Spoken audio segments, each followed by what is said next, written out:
तो last video में हम कौन सा चैप्टर स्टार्ट कर रहे थे? Trigonometric function.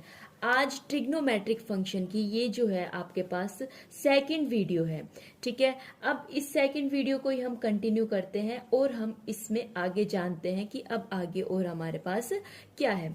अब देखो, ट्रिग्नोमेट्रिक फंक्शन में हम जो है क्लास 10th के अंदर पहले पढ़ के आ चुके हैं कि ये जो ट्रिग्नोमेट्रिक रेशियो मतलब जो है sine theta, cos theta, tan theta, cosecant theta, फिर इसके बाद था हमारे पास सीकेंट थीटा। ठीक है, फिर एक था हमारे पास क्या, कोट थीटा। ये हमारे पास क्या थे, 6 ट्रिग्नोमेट्रिक क्या थे, रेशियो थे। अब ये जो ट्रिग्नोमेट्रिक रेशियो है, इनकी हमने वैल्यू भी देखी। वैल्यू देखने के बाद अब हम इनकी वैल्यू किसके अंदर देखेंगे, रेडियन के अंदर देखेंगे। क्या मतलब, जैसे जो साइन किसकी वैल्यू 45 की वैल्यू, जिसे साइन 45 को हम और क्या लिख सकते हैं, साइन पाई बाई क्या लिख सकते हैं, बाई 4 लिख सकते हैं। ठीक है, अब हम है ना इससे रिलेटेड कुछ इंपॉर्टेंट फॉर्मूला देखेंगे। ठीक है, फिर उनकी जो इंपॉर्टेंट वैल्यू देखेंगे, फिर जो इंपॉर्टेंट इनका जो रिलेशन है उन सब के बारे में इसके अंदर हम जानते हैं। अच्छा, हो सकता है पता नहीं आपने सुना हुआ है या नहीं सुना हुआ या कहीं देखा होगा, एक रिलेशन होता है कि cos square theta plus sine square theta, जिसकी वैल्यू आपकी किसके इक्वल होती है, 1 के इक्वल होती है। ठीक है, इस टाइप के आपके पास ये 3 आइडेंटिटी होती है। आज उन 3 आइडेंटिटी को हम एकदम डिटेल में जानेंगे कि वो 3 आइडेंटिटी हमारे पास क्या होती है और क्या नहीं होती। सबसे पहले मान लेते हैं, हमने ये हमारी एक्स एक्सिस हो गई, ये हमारी वाई एक्सिस हो गई। यहाँ पे हमने 4 पॉइंट ले लिए। ये पॉइंट कौन सा है, 1 0। ये पॉइंट कौन सा है, -1 0। यहाँ पे क्या है, यहाँ पे आपके पास एक्स कोऑर्डिनेट 0 है, वाई कोऑर्डिनेट 1 है। यहाँ पे एक्स कोऑर्डिनेट 0 है, वाई कोऑर्डिनेट आपका क्या हो गया, -1 हो गया। ठीक है, इतना होने के बाद अब देखिए, यदि मैं यहाँ से लेके यहाँ तक, ये क्या है, ओरिजन होता है, 0 0 इसके कोऑर्डिनेट होते हैं। यदि मैं यहाँ से लेके यहाँ तक का एक पॉइंट लेती हूँ तो ये आपका डिस्टेंस किसके इक्वल हो जाएगा, 1 के इक्वल हो जाएगा। इसका एंगल जो है हमने मान लिया कितना हो जाएगा, ये एक्स एंगल हो जाएगा। कल ही हमने देखा था कि जो पॉजिटिव एंगल क्या होते हैं, नेगेटिव एंगल किस डायरेक्शन में होते हैं। ये एक पॉइंट ले लिया, इस पॉइंट के हमने कोऑर्डिनेट मान लिए क्या, ए और बी कोऑर्डिनेट मान लिए। अब ये यहाँ से लेके यहाँ तक की डिस्टेंस आपके पास कितनी हो जाएगी, एक्स आपके पास ये डिस्टेंस हो गई। अभी हम सबसे पहले क्या देखेंगे, हम यहाँ डिफाइन कर लेते हैं कि जो कोस एक्स है वो किसके इक्वल हो जाएगा, ए के इक्वल हो जाएगा। ठीक है, सेम इसी टाइप से जो साइन एक्स है वो किसके इक्वल हो जाएगा, बी के इक्वल हो जाएगा। अभी ध्यान से देखना, ओ एम पी।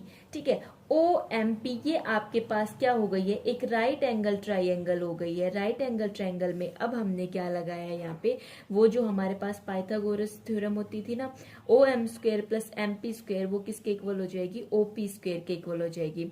अभी देखिए, ये जो ओ एम है ये आपका किसके इक्वल है, ए के इक्वल है। अब जो ये एम पी है ये स्ट्रेट लाइन है, यहाँ पे ही 90 डिग्री का एंगल आपके पास फॉर्म हो रहा है। ये आपकी किसके इक्वल हो गई, बी के इक्वल हो गई। अब ये देखिए ओपी, ओपी की वैल्यू आपके पास कितनी है, 1 है, 1 का स्क्वायर।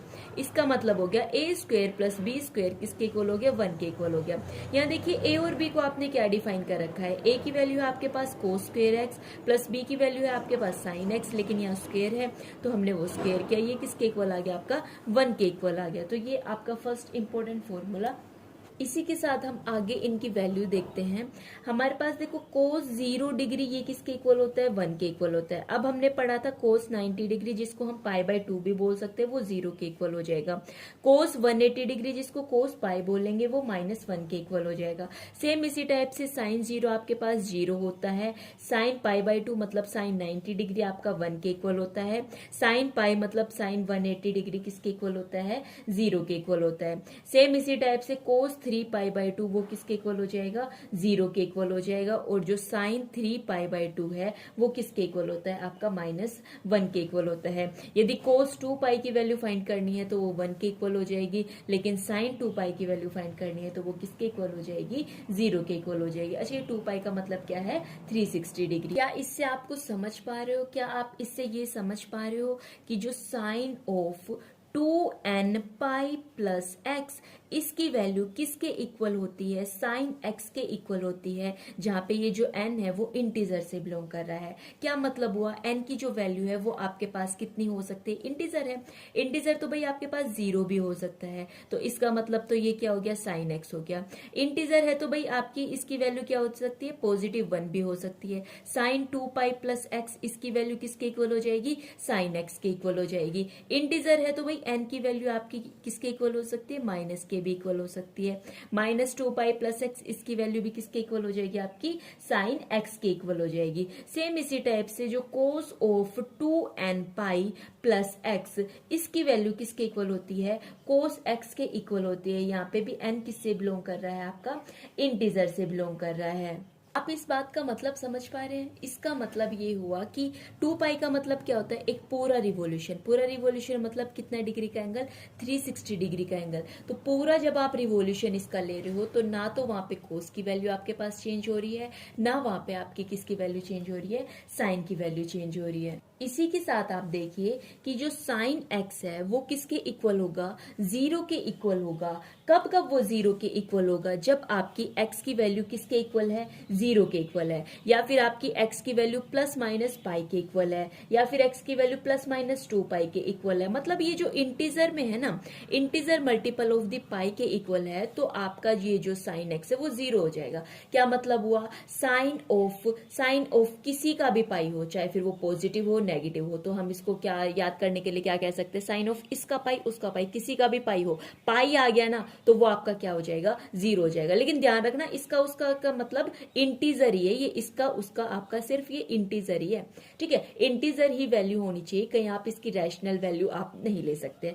सेम इसी टाइप से देखिए एक इंपॉर्टेंट कि कोस एक्स की वैल्यू आपकी 0 के इक्वल कब कब हो रही है, जब आपकी एक्स की वैल्यू किसके इक्वल है, प्लस माइनस π/2 के इक्वल है, या फिर प्लस माइनस 3π/2 के इक्वल है, या फिर किसके इक्वल, प्लस माइनस 5π/2 के इक्वल है। तो जो इस टाइप की जो फॉर्म आ रही है, यहाँ पे जो कोस है आपके पास क्या हो रहा है, 0 हो रहा है। इसका मतलब क्या हुआ कि जो x जो है ना वो किसका है, ओड मल्टीपल है। ओड मल्टीपल है किसका, π/2 का। ध्यान देना यहाँ पे हमारा किसका मल्टीपल चल रहा था, पाई का मल्टीपल चल रहा था, लेकिन यहाँ पे π/2 का मल्टीपल चल रहा है, वो भी ओड, जैसे 1 3 5 फिर 7 आ जाएगा, इस टाइप से करके चल रहा है। तो हम इन जर्नल इसको हम क्या कह सकते हैं, इन जर्नल हम इसको बोल सकते हैं, ये आपको बिल्कुल माइंड में रखना है। इन जर्नल साइन एक्स की वैल्यू को मतलब 0 हो जाएगी, इसका मतलब हुआ एक्स की वैल्यू आपके किसके इक्वल हो गई, n पाई के इक्वल हो गई, जहां पे n जो है आपका क्या है, इंटीजर है। सेम इसी टाइप से मैं कह सकती हूँ कि कोस एक्स की वैल्यू आपके 0 के इक्वल हो गई, इसका मतलब है एक्स की वैल्यू किसके इक्वल है, 2n+1 इंटू क्या हो गया, π/2 हो गया। यहाँ पे n जो है वो भी आपका क्या है, एक इंटीजर है। अब देखो ये 2n+1 ये क्या है, ये आपका ओड मल्टीपल ही तो है। देखो यहाँ आप इसकी 0 वैल्यू पुट करके देखो तो 1 आ जाएगी, जब आप इसकी वैल्यू 1 पुट करोगे, n की जगह 1 पुट कर रहे हो तो क्या आ जाएगा, 3 आ जाएगा, n की जगह 2 पुट कर रहे हो तो 5π/2 आ जाएगा। सेम इसी टाइप से यदि आप इसकी पॉजिटिव और नेगेटिव वैल्यू पुट करते हो, इसी वजह से प्लस माइनस लगाया गया है, ठीक है। अभी इसके आगे हम देखते हैं, इसके आगे हमने 10th क्लास में देखा था कि जो कोसिकेंट x है वो किसके इक्वल होता है, 1/sin x के इक्वल होता है। इसका मतलब क्या हुआ, यहाँ पे ये जो x है ये किसके इक्वल नहीं हो सकता, n पाई के इक्वल नहीं हो सकता, जहाँ पे n आपका क्या है, इंटीजर है। अच्छा, इस बात का मतलब आप क्या समझे, इस बात का मतलब है कि कोसिकेंट x जो है वो n पाई के इक्वल ऐसी कोई वैल्यू नहीं लेगा, जहाँ पे n पाई वैल्यू लेगा वहां पे ये डिफाइन नहीं होगा। सेम इसी टाइप से हम जो है सीकेंट x को क्या लिख सकते हैं, 1/cos x। लेकिन देखो cos x की वैल्यू अभी अभी हमने देखी है, जहाँ पे x जो है किसके इक्वल होता है, 2n+1 इंटू क्या है, π/2। इसका मतलब क्या हो गया कि ओड मल्टीपल किसका, π/2 का। लेकिन अभी देखिए ये तो 1/cos x आ गया। अब जो नीचे वैल्यू होती है वो तो 0 के इक्वल होनी ही नहीं चाहिए, या इस इंटरवल पे ये cos x की वैल्यू 0 आ जाएगी, इस वजह से x की ये वैल्यू नहीं लेंगे। इस इंटरवल पे साइन की वैल्यू जो है आपके पास 0 आ जाएगी, तो ये क्या हो जाएगा, 1/0, जो नॉट डिफाइन या फिर इनफाइनाइट वैल्यू होती है। सेम इसी टाइप से देखिए हमारे पास tan x किसके इक्वल होता है, साइन x अपॉन किसके इक्वल होता है, कोस एक्स के इक्वल होता है। अब देखिए नीचे कोस एक्स आ गया तो मतलब नीचे वाली वैल्यू जीरो नहीं होनी चाहिए। नीचे वाली वैल्यू जीरो कब होती है, कोस एक्स की वैल्यू जीरो कब होती है, जब एक्स की वैल्यू ओड मल्टीपल ऑफ क्या होता है, पाई बाई 2 होता है। तो यही वैल्यू नहीं होनी चाहिए, इस वजह से हमने क्या कर दिया, नॉट इक्वल कर दिया। सेम इसी टाइप से आप देखिए कोट एक्स की वैल्यू किसके इक्वल होती है, कोस एक्स अपॉन क्या होता है, साइन एक्स होता है। अब नीचे वाली वैल्यू जीरो कब होती है, जब एक्स की वैल्यू क्या होती है, एन पाई। तो नीचे वाली जीरो नहीं चाहिए, इसलिए एक्स की value not equal to n pi. अच्छा ये इन सब केस में ये जो एन है वो आपका किससे बिलोंग कर रहा है, इंटीजर से बिलोंग कर रहा है। अभी अभी हमने एक देखा था रिजल्ट इंपॉर्टेंट कि sign square x plus cos square x ये आपका किसके इक्वल हो गया, 1 के इक्वल हो गया। ठीक है, 1 के इक्वल होने के बाद एक तो आपके पास ये होता है, सेकंड आपके पास होता है secant square x minus tangent square x, इसकी वैल्यू किसके इक्वल होती है, 1 के इक्वल होती है। थर्ड रिजल्ट होता है कि जो कोसिकेंट स्क्वेयर एक्स है माइनस कोट स्क्वेयर एक्स है वो भी किसके इक्वल हो जाएगा, 1 के इक्वल हो जाएगा। अच्छा इन दोनों को जो है हम ऊपर वाले फॉर्मूले से ड्राइव कर सकते हैं। कैसे, अभी देखिए सेकंड का प्रूफ देखिए, सेकंड का जब हम इसका प्रूफ देखेंगे तो फर्स्ट हमारे पास क्या है, अच्छा हमने अभी अभी देखा कि sign square x plus cos square x ये आपका किसके इक्वल है, 1 के इक्वल है। इतना मैं बोल सकती हूँ। इस पूरी इक्वेशन को आप किससे डिवाइड कर दीजिए, डिवाइड कर दीजिए दोनों साइड कोस स्क्वेयर एक्स से। अब देखिए sine square x upon cos square x, ठीक है, plus cos square x upon cos square x is equals to 1 upon cos square x. ऐसा तो नहीं कि भाई लेफ्ट हैंड साइड डिवाइड कर दिया, राइट हैंड साइड को छोड़ दिया, ऐसा हम नहीं कर सकते। हमने डिवाइड किया तो left hand side right hand side दोनों साइड हमें करना पड़ेगा। साइन अपॉन कोस हमने अभी अभी देखा, साइन अपॉन कोस हमारे पास tan होता है लेकिन यहाँ स्क्वेयर है तो इस वजह से मैंने इसको क्या लिख दिया, tan स्क्वेयर एक्स। कोस स्क्वेयर एक्स से कोस स्क्वेयर एक्स, इसकी वैल्यू 1 आ गई, 1 upon cos square x, 1 upon cos x हमारे पास सीकेंट होता है लेकिन ये स्क्वेयर है तो इसकी वैल्यू क्या आ जाएगी, सीकेंट स्क्वेयर एक्स। तो देखो यहां से क्या मैं लिख सकती हूँ, सीकेंट स्क्वेयर एक्स, ये tan उस साइड जाएगा तो secant square x minus tan square x, इसकी वैल्यू किसके इक्वल हो गई है, 1 के इक्वल हो गई है। सेम इसी टाइप से आप इस थर्ड रिजल्ट को प्रूव करने के लिए आप क्या कह सकते हो, इस पूरी इक्वेशन को आपको किससे डिवाइड करना है, इस बार आपको किससे डिवाइड करना है, डिवाइड करना है इसको किससे, साइन स्क्वेयर एक्स से। जब आप इसको साइन स्क्वेयर एक्स से डिवाइड करोगे तो देखो sine square x upon sine square x plus ये कोस स्क्वेयर एक्स अपॉन क्या हो जाएगा आपके पास, sine square x is equals to 1 upon sine square x. Sine square x upon sine square x की वैल्यू 1 होती है, कोस अपॉन साइन की वैल्यू कोट स्क्वेयर एक्स होती है, 1 अपॉन साइन की वैल्यू क्या होती है, कोसिकेंट स्क्वेयर एक्स होती है। देखो कोट को उस साइड ले जाओ तो cosecant square x minus cot square x, इसकी वैल्यू आपकी किसके इक्वल आ जाएगी, 1 के इक्वल आ जाएगी। तो इसी के साथ हमने इन दोनों का भी क्या देख लिया, प्रूफ देख लिया। अभी आगे देखिए, अभी हम देखेंगे कि जो साइन है ट्रिग्नोमेट्रिक फंक्शन के, क्या हम देख रहे हैं, साइन ऑफ ट्रिग्नोमेट्रिक फंक्शन। अभी साइन ऑफ ट्रिग्नोमेट्रिक फंक्शन में हम क्या देखेंगे कि कहाँ पे इन ट्रिग्नोमेट्रिक फंक्शन की वैल्यू नेगेटिव होती है, कहाँ पे पॉजिटिव होती है। अच्छा देखिए अभी अभी हम क्या देख के आए थे, इन सब पॉइंट के बारे में देख के आए थे। ये कौन कौन से हमारे पास पॉइंट होती हैं, इन्हें हम जानते हैं। यहाँ पे x की वैल्यू क्या होएगी, 0 होएगी, y की वैल्यू 1 होएगी। इस पॉइंट का नाम हमने P दिया था जिसके कोऑर्डिनेट का नाम A और B था। A की वैल्यू आपके पास क्या थी, कोस ऑफ x थी, B की वैल्यू आपके पास क्या थी, साइन ऑफ x थी। ठीक है, ये एंगल आपके पास 90 डिग्री था, ये B था, ये A था।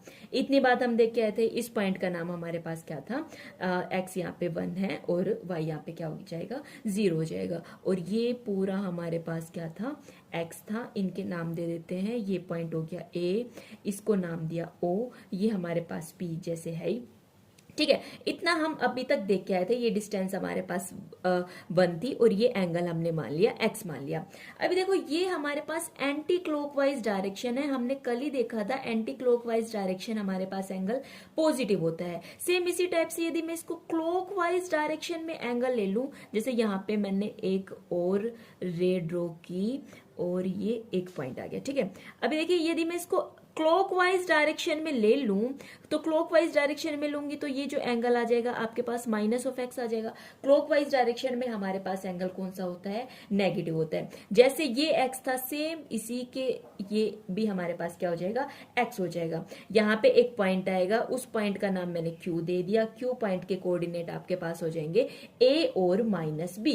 अच्छा ऐसा क्यों ए और माइनस बी हमने क्यों लिए, क्योंकि ये जो एंगल है ये हमारे पास नेगेटिव हो गए, नेगेटिव हो गए, जिस वजह से ये तो आपके पास पॉइंट ए ही है, लेकिन ये ऊपर बी था और नीचे जाके ये हमारे पास क्या आ गया, माइनस बी। और ये वैसे भी हमारे पास नेगेटिव आएगा, ठीक है, क्योंकि ये हमारे पास कौन सा क्वाड्रेंट होता है, फोर्थ क्वाड्रेंट होता है, जिसके अंदर हमारा एक्स जो है, यहां से देख लीजिए ना, एक्स जो है वो आपके पास पॉजिटिव है, नीचे जो वाई है वो हमारे पास क्या है, नेगेटिव है। अब ये तो पॉजिटिव है, इसका मतलब ए हमारे पास पॉजिटिव है, बी हमारे पास क्या हो गया, नेगेटिव हो गया। तो क्या मैं ऐसे बोल सकती हूँ, ये देखो ये वाला एंगल हमारे पास माइनस ऑफ एक्स है, तो मैंने बोला cos of minus of x, इसकी वैल्यू तो भैया आपके पास कोस ऑफ एक्स आ गई, लेकिन जब को साइन ऑफ माइनस एक्स निकाल रहे हो, साइन ऑफ नेगेटिव एंगल निकाल रहे हो, तभी माइनस ऑफ साइन एक्स आ गई।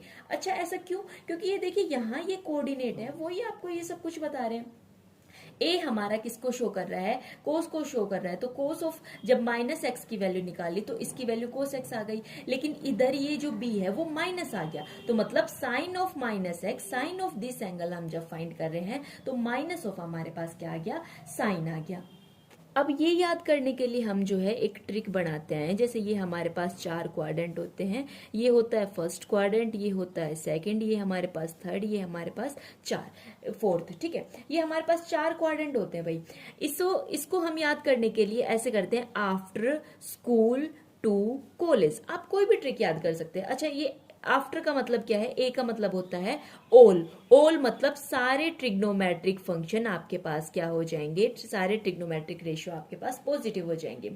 एस से जैसे स्कूल था तो एस का मतलब है आपके पास साइन, साइन का अपोजिट एंगल आपके पास कौन सा होता है, कोसिकेंट एक्स, अपोजिट रेशियो, ठीक है। और टी से आपका होता है टेन, टेन का अपोजिट आपका होता है क्या, कोट ऑफ एक्स, कोस से सी से होता है आपका कोस, और कोस का अपोजिट आपका कौन सा होता है, सीकेंट ऑफ एक्स। इसका मतलब क्या हुआ कि जो आपका साइन है, सबसे पहले देखो हम 1 बाय 1 देखते हैं कि जो साइन ऑफ एक्स है वो आपका फर्स्ट में तो पॉजिटिव होगा, सेकंड में भी पॉजिटिव होगा, लेकिन थर्ड और फोर्थ में नेगेटिव होगा। सेम इसी टाइप से आप सीकेंट देख लीजिए, सीकेंट देखो फर्स्ट में तो पॉजिटिव है, लेकिन सेकंड में नेगेटिव है, थर्ड में नेगेटिव है, लेकिन आपका फोर्थ में क्या हो जाएगा, पॉजिटिव हो जाएगा। सेम इसी टाइप से यदि आप टेन देखना चाहो, फर्स्ट में तो सारे ही पॉजिटिव है, तो फर्स्ट में तो टेन भी पॉजिटिव होगा, लेकिन सेकंड में टेन नेगेटिव है, थर्ड में पॉजिटिव है, और फोर्थ में क्या हो जाएगा, नेगेटिव हो जाएगा, ठीक है। अब सेम इसी टाइप से अब हम आगे देखते हैं डोमेन एंड रेंज। अब ये डोमेन क्या होती है, रेंज क्या होती है, वो हम इससे पहले जो हमारा चैप्टर था रिलेशन एंड फंक्शन, उसके अंदर हम अच्छे से देख चुके हैं कि जो डोमेन और रेंज होती है किसकी, फंक्शंस की, वो हमने देखी थी। अभी हम यहाँ किसके बारे में पढ़ रहे हैं, ट्रिग्नोमेट्रिक फंक्शन के बारे में पढ़ रहे हैं। तो अभी हम यहाँ पे ट्रिग्नोमेट्रिक फंक्शन की क्या देखेंगे, डोमेन एंड रेंज देखेंगे, ठीक है। अब जो ये साइन एक्स की वैल्यू है वो कहाँ से कहाँ तक लाई करती है, -1 से लेके +1 तक लाई करती है। सेम इसी टाइप से जो कोस एक्स की वैल्यू है वो भी -1 से लेके +1 तक। अच्छा ऐसा क्यों है, अच्छा ये क्या है, मतलब ये ऐसा क्यों लिखा, ठीक है, इस चीज के बारे में हम अच्छे से डिटेल में जानते हैं। देखो ये क्या कह रहा है, अभी तक आपने जितना भी पढ़ा है कि भाई आपने सिर्फ साइन और कोस की वैल्यू के बारे में पढ़ा है, 0 पे 0 होता है, π/2 पे 1 होता है, 45 पे आपका 1/√2 होता है, ये जितनी भी वैल्यू आपने पढ़ी है आप देख लेना, ये जितनी भी वैल्यू ले लो, चाहे आप किसी कोई भी वैल्यू ले लो, ठीक है, कोई भी रियल नंबर से आप कोई भी वैल्यू ले लो, साइन के अंदर जब आप उस वैल्यू को पुट करोगे तो उसकी जो आपकी रेंज आएगी वो सिर्फ -1 से 1 आएगी। क्या मतलब कि आप इसका जो है डोमेन आप कोई भी रियल नंबर ले सकते हो, लेकिन जो आपकी रेंज आएगी वो कहां से लेके कहां तक, -1 से लेके 1 तक ही आएगी। अब इसका मतलब इसके बीच वाले पॉइंट भी आपके आ सकते हैं, ठीक है। अब जैसे 1/√2 उसकी वैल्यू आप फाइंड करोगे, चाहे उसकी वैल्यू फाइंड कर लो, चाहे 1/2 की वैल्यू फाइंड कर लो, किसी की वैल्यू फाइंड करो, इन सब की वैल्यू -1 से लेके +1 तक ही आएगी। सेम इसी टाइप से आप कोस एक्स के केस में भी जो डोमेन है वो कोई भी आप रियल नंबर ले सकते हैं, और जो उसकी आपकी रेंज आएगी वैल्यू आपकी -1 से लेके कहां तक आ जाएगी, 1 तक आ जाएगी। अच्छा ये -1 और 1 है वो भी इंक्लूडेड है, क्योंकि यहाँ नीचे इक्वल टू का साइन आ रहा है, तो हम कह सकते हैं कि जो डोमेन है है साइन एक्स की और जो डोमेन है कोस एक्स की वो आपकी क्या होती है, रियल नंबर होती है, लेकिन जो इसकी रेंज होती है वो आपकी क्या होती है, -1 से लेके कहां तक होती है, 1 तक होती है। सेम इसी टाइप से आप देख सकते हो क्या, कोसिकेंट फंक्शन, कोसिकेंट एक्स आपका किसके इक्वल होता है, 1/sin x के इक्वल होता है। ठीक है, तो कॉमन सी बात है, नीचे वाला जीरो करेगा नहीं, नीचे वाला जीरो करेगा नहीं तो x not equal to n pi हो जाएगा। तो जो आप इसकी जो डोमेन होगी, सबसे पहले इसकी डोमेन लिख लेते हैं। इसकी डोमेन एक इस टाइप का सेट होगा, x is such that, x आपका रियल नंबर से तो बिलोंग करेगा। ये कहेगा ठीक है मैं सारे रियल नंबर ले लूंगा, लेकिन मैं अपनी कंडीशन रखूंगा, मैं n पाई को नहीं लूंगा, जहां पे n आपका इंटीजर से बिलोंग कर रहा है। क्यों नहीं लूंगा, क्योंकि ये नीचे वाले को जीरो बना देगा। ठीक है, इतनी बात आई समझ में। अब इसकी जो रेंज होगी, रेंज आपके पास क्या हो जाएगी, y is such that, y एक इस टाइप का फंक्शन होगा जो रियल नंबर से तो बिलोंग करेगा, लेकिन y की value greater than equal to 1 होगी, या फिर y की वैल्यू क्या हो जाएगी, लेस देन इक्वल टू -1 हो जाएगी। सेम इसी टाइप से आप जो है सीकेंट x फंक्शन का भी डोमेन एंड रेंज फाइंड कर सकते हो। सीकेंट x की वैल्यू किसके इक्वल होती है, 1/cos x के इक्वल होती है। तो सेम इसी टाइप से ये भी अपनी वही कंडीशन लगाएगा कि x इस टाइप से है, x रियल नंबर से तो आप बिलोंग करवा लो, कोई दिक्कत नहीं है, लेकिन मैं x की वो वाली वैल्यू नहीं लूंगा जो क्या होगी, ओड मल्टीपल होंगे π/2 के, जहां पे n आपका इंटीजर से बिलोंग कर रहा है। सेम इसी टाइप से ये अपनी रेंज को क्या बोलेगा, रेंज ये कहेगा कि y is such that, y कहां से बिलोंग कर रहा है, रियल नंबर से बिलोंग कर रहा है। y की वैल्यू या तो लेस देन इक्वल टू -1 होगी, या फिर y की वैल्यू क्या हो जाएगी, ग्रेटर देन इक्वल टू 1 हो जाएगी। सेम इसी टाइप से आप क्या लिख सकते हो, tan ऑफ x लिख सकते हो। tan ऑफ x की वैल्यू किसके इक्वल होती है, sin ऑफ x अपॉन क्या हो जाएगा, cos of x, cos of x के इक्वल हो जाएगी। तो सेम ये वाला इसका क्या हो जाएगा, नीचे वाला नहीं लेगा, तो इसकी डोमेन आपकी क्या हो जाएगी, सेम हो जाएगी। ठीक है, और ये अपनी रेंज क्या लेगा, सेम इसी टाइप से आप जो है इसकी कोट x की कोट एक्स हो जाएगा, कोट एक्स किसके इक्वल हो जाएगा, cos x upon sine of x. तो इसकी रेंज इसकी डोमेन किसकी तरह होगी, same as the cosecant x की तरह होगी, और इसकी किसकी तरह होगी, same as the secant x की तरह होगी। ठीक है, और अब इनकी डोमेन तो हो गई, लेकिन जो इनकी रेंज होती है, रेंज आपके पास क्या हो जाएगी, set of all real number. अच्छा ये कैसे होगी, ये जब अभी हम ग्राफ के बारे में जानेंगे ना, तो उससे हमें पता चलेगा कि ये कैसे हमारे पास हो रही है सब। ठीक है, ये क्या हो जाएगी, set of all real number, इन दोनों की रेंज हो जाएगी। फिलहाल इस वीडियो में इतना रखते हैं, नेक्स्ट वीडियो में हम देखेंगे इनका ग्राफ किस टाइप से बनता है।